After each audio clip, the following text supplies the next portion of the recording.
ఇప్పుడున్న పిసిసి అధ్యక్షుడు రెండు ఘోరమైన మాటలు మాట్లాడి కేసీఆర్ 24 గంటలు కరెంట్ ఇచ్చి వేస్ట్ చేస్తున్నాడు, 3 గంటలైతే సరిపోతుంది అంటున్నాడు. సరిపోతుందా 3 గంటలు?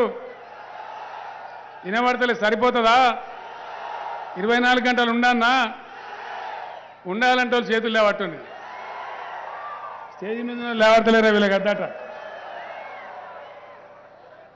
అంటే యావత్తు భారతదేశంలో ప్రధానమంత్రి మోడీ సొంత రాష్ట్రం గుజరాత్లో కూడా 24 గంటలు లేదు. మొన్న కాంగ్రెస్ కర్ణాటకలో నరికితే వాళ్ళు నమ్మి ఓట్లేస్తే ఆడ పొలాలన్నీ ఎండబెడతా ఉన్నారు. వాళ్ళు వచ్చి మన దగ్గర ధర్నా చేస్తూ ఉన్నారు. నేను కూడా కాపోని కాబట్టి వ్యవసాయం చేస్తా కాబట్టి నాకు కూడా పొలం ఉంది కాబట్టి రైతుల బాధలు నాకు తెలుసు. ఒకనాడు పెట్టుబడికి పైసలు లేవు, మందు బస్తాలు దొరకలే, చెప్పులు లైన్లో పెట్టినాం, పోలీస్ స్టేషన్లలో మందు బస్తాలు అమ్మిన రోజులు కూడా చూసినాం. కానీ ఇవాళ పుష్కలంగా ఎరువులు, ఎవడన్నా కల్తీ ఇత్తనాలు అమ్మితే వాడిని జైలు వేస్తూ ఉన్నాం.